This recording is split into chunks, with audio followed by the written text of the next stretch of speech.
प्यारे दोस्तों, दुनिया जानती है कि पाकिस्तान में मौजूद हर एक मुसलमान का दिल बैतुल मुक़द्दस के साथ धड़कता है और पाकिस्तानी बैतुल मुक़द्दस के खिलाफ किसी भी किस्म की कोई भी हर्जा सराई बर्दाश्त नहीं कर पाते। पूरे पाकिस्तान के अंदर इस वक्त एहतजाज हो रहे हैं और पाकिस्तान के बेशतर इलाकों के अंदर फौज को साथ ही साथ प्रोवोक भी किया जा रहा है कि फौज इस वक्त मौजूद इसराइल के फ़लस्तीन पर जुल्म सितम के खिलाफ खड़ी हो और दोबारा जिस तरीके से पहले फौज ने जाकर इसराइल पर हमले किए थे और इसराइल का नामो निशान मिटाने की कोशिश की थी, उसी तरीके से दोबारा से जाए और इस मर्तबा इसराइल के ताबूत में आखिरी कील ठोक कर आए। मगर प्यारे दोस्तों, क्या आप जानते हैं कि पाकिस्तान की फौज ने बाज़ाब्ता तौर पर एक मिशन तैयार कर रखा है, एक प्लान तैयार कर रखा है, जिसके जरिए वो इस दफा वॉर बाय हैंड यानी वेपन्स के जरिए, असलहे के जरिए वॉर नहीं लड़ रही, बल्कि वो इंटरनेशनल फोर्सेस के साथ मिलकर इन लोगों की फौज को यानी इसराइलियों की फौज को अंदरूनी तौर पर कमजोर कर रही है। और साथ ही साथ दुनिया के बेशतर मुसलमान ममालिक इकट्ठे होकर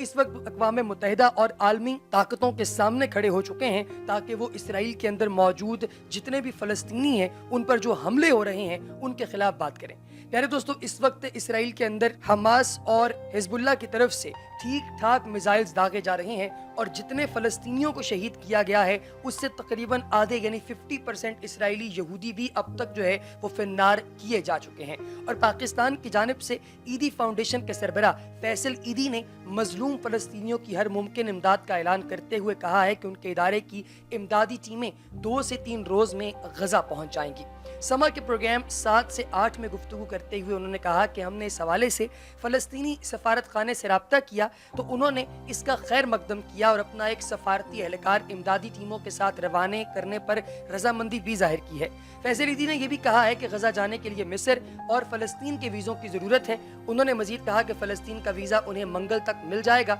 जबकि मिस्र के लिए भी दरखास्तें जमा कराई जा रही हैं। इमदादी सरगर्मियों से मुतालिक उन्होंने ये भी बताया कि वो एक इमदादी कैंप मिस्र जबकि दूसरा गजा में कायम करेंगे और उन्होंने मजीद बताया कि इस वक्त गजा के अस्पतालों में अद्वियात की शदीद किल्लत है, लिहाजा हम अस्पतालों में अद्वियात पहुँचाने का इरादा रखते हैं। फैसल ईदी ने यह भी कहा कि हमारा मिस्र में मौजूद कैंप हमें अद्वियात की सप्लाई करेगा और गजा में मौजूद टीम्स अद्वियात को अस्पतालों तक पहुँचाएंगी। इसके अलावा हम चाहते हैं कि बमबारी से बेघर अफराद के लिए खैमों और खुराक का भी बंदोबस्त किया जाए। ईदी फाउंडेशन के सरबराह ने यह भी कहा कि वो खुद इमदादी सरगर्मियों में हिस्सा लेने के लिए फ़लस्तीन जा रहे हैं और उनके साहबजादे भी चंद रोज में लंदन से वहां पहुंच जाएंगे। फैसल ईदी ने पाकिस्तानियों से इस कार्य खैर के लिए ईदी फाउंडेशन की मदद की अपील करते हुए कहा कि उन्हें कम से कम 3 से 5 करोड़ रुपए के इमदादी काम का जो है वो ज़हन बनाया उन्होंने हुआ है और उसकी उन्हें ज़रूरत भी है। प्यारे दोस्तों, ये है ईदी फाउंडेशन के वो लोग जो कि खुद महाज पर जा रहे हैं। ये पाकिस्तान की जमात इस्लामी जैसी शो ऑफ वाली पार्टी नहीं है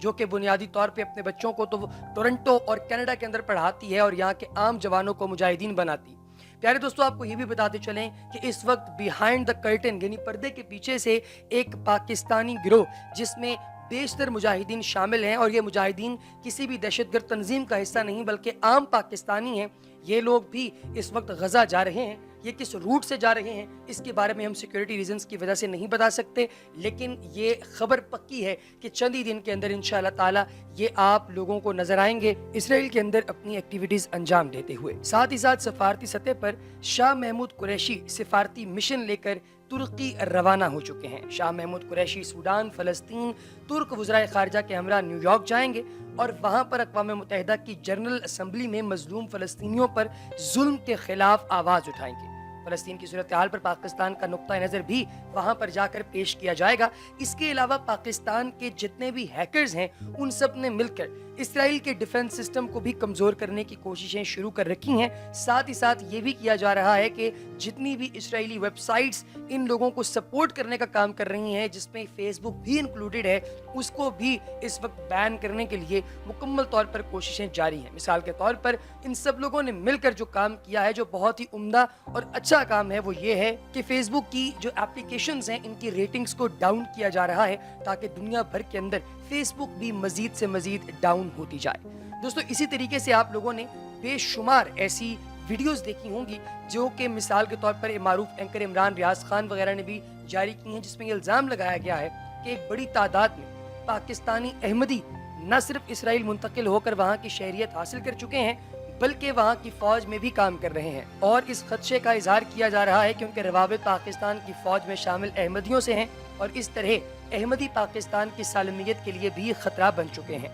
ये भी पता चलता है कि मारूफ जो वाक़यात तारीख के अंदर रुनमा हुए हैं, उनके बाद इमरान रियाज पर भी दबाव था, क्योंकि जो ममालिक पाकिस्तान में जिहादी मदरसों की सरपरस्ती करते रहे हैं, वो अब फ़लस्तीनियों को बियारो मददगार छोड़कर इसराइल को तस्लीम कर रहे हैं। और यही ममालिक कश्मीर के मसले पर मुसलमान ममालिक की तंजीम OIC के इजलास के रास्ते में रुकावट बने हुए हैं। इस वजह से उन्होंने जमात अहमदिया पर इल्ज़ामात लगा कर ये कोशिश की है कि मौजूदा गम गुस्से की लहर का रुख अहमदियों की तरफ हो जाए। लेकिन असल में बुनियादी बात यह है कि पाकिस्तान की फौज के अंदर शामिल जो अहमदी हैं, इनमें से किस किस का लिंक और कॉन्टैक्ट जो है वो बाकायदा डायरेक्टली जाकर मिलता है उन यहूदियों के साथ जो कि इस पर फ़लस्तीन पर हमले कर रहे हैं। इस बारे में अभी तक कोई भी शख्स बाज़ाब्ता तौर पर नहीं जानता। यही वजह है कि ये सारे मामलात अभी हवा के अंदर हैं और इन पर कोई भी शख्स खुलकर बात नहीं कर रहा, क्योंकि ये सब लोग अभी घबराहट का शिकार हैं कि कोई ऐसा प्लान मुरतब दे दिया गया जिस प्लान के ज़रिए हम लोग वहाँ पर जाकर अटैक करना चाहते हैं और वो प्लान लीक हो गया तो पाकिस्तान को काफ़ी ज़्यादा नुकसान हो सकता है। इसके अलावा दोस्तों एक और बड़ी अहम पेशरफ्त ये है कि इसराइल के ऊपर इस वक्त हिजबुल्लाह और हमास की जानिब से जो मिसाइल दागे जा रहे हैं, इन मिसाइलों की खपत भी में मज़ीद इजाफा कर दिया गया है। पाकिस्तान की स्मगलर पार्टीज़ और ईरान के बुनियादी स्मगलर्स जो हैं, जो कि हुकूमत के साथ डायरेक्टली काम करते हैं, ये सब लोग मिलजुल कर इस वक्त असलहा पहुंचा रहे हैं फ़लस्तीन में, ताकि ये लोग डायरेक्टली जो है वो रिटेलिएट कर सकें इसराइल के ख़िलाफ़। और इसराइली फ़ौज के ख़िलाफ़ जब ये लोग रिटेलिएट करेंगे तो इंशाअल्लाह ताला फ़लस्तीनियों को आज़ादी हासिल करने से कोई नहीं रोक सकता। फ़लस्तीन के अंदर सूरत हाल प्यारे दोस्तों बहुत ही ज़्यादा ख़तरनाक हुई है और वहाँ पर मामलात इस कदर ख़तरनाक हो चुके हैं कि छोटे छोटे बच्चों के रोने चीखने की आवाज़ें सुनाई दे रही हैं। और बाज़ाब्ता लोग इस चीज़ को क्लेम कर रहे हैं कि छोटी छोटी बच्चियाँ, छोटे छोटे बच्चे लगातार कलमा तोयबा पढ़ रहे हैं, क्योंकि उन्हें लगता है कि शायद कुछ ही देर के अंदर वो लोग इस दुनिया से चले जाएंगे, इस फ़ानी दुनिया से कूच कर जाएंगे, पर्दा कर जाएंगे। ये चीज़ें देखकर दिल खून के आंसू रोता है। लेकिन दोस्तों अगर सच्ची बात की जाए तो पाकिस्तान के अंदर भी बेशुमार लोग ऐसे हैं जो कि बाज़ाब्ता तौर पर इस वक्त फ़लस्तीन के ख़िलाफ़ सिर्फ़ और सिर्फ उम्मीद की बातें कर रहे हैं और ये भी कर रहे हैं कि वो फ़लस्तीन के लोगों के साथ इज़हार यकजहती करें। लेकिन पाकिस्तान की फ़ौज जो है इसे और काफ़ी सारे चैलेंजेस का सामना है, इसलिए ऐन मुमकिन है कि फ़ौज डायरेक्टली वहाँ पर ना जा सके, लेकिन मुजाहिदीन की एक ठीक ठाक खेप तैयार करके वहाँ पर भेजी जा चुकी है और ये खेप इंशाअल्लाह ताला बहुत जल्द वहाँ से आपको एक्टिविटी करते हुए भी दिखाई देगी। इसके साथ ही दोस्तों हमारी आज की इस इन्फॉर्मेटिव वीडियो का वक्त खत्म हुआ चाहता है। आपसे मुलाकात होगी इंशाल्लाह अगली वीडियो में। तब तक के लिए अपना बहुत सा ख्याल रखिएगा और प्यारे दोस्तों इज्तिमाई दुआ फ़लस्तीन के लिए हम लोग कर रहे हैं। कोशिश कीजिए कि आप भी अपना नाम जो है वो कमेंट सेक्शन में तहरीर करें, ताकि हम आपका नाम लेकर इस दुआ के अंदर शामिल आपको भी कर सकें। अल्लाह तबारक व तआला हम सब पर अपना फजल व करम अता फरमाए।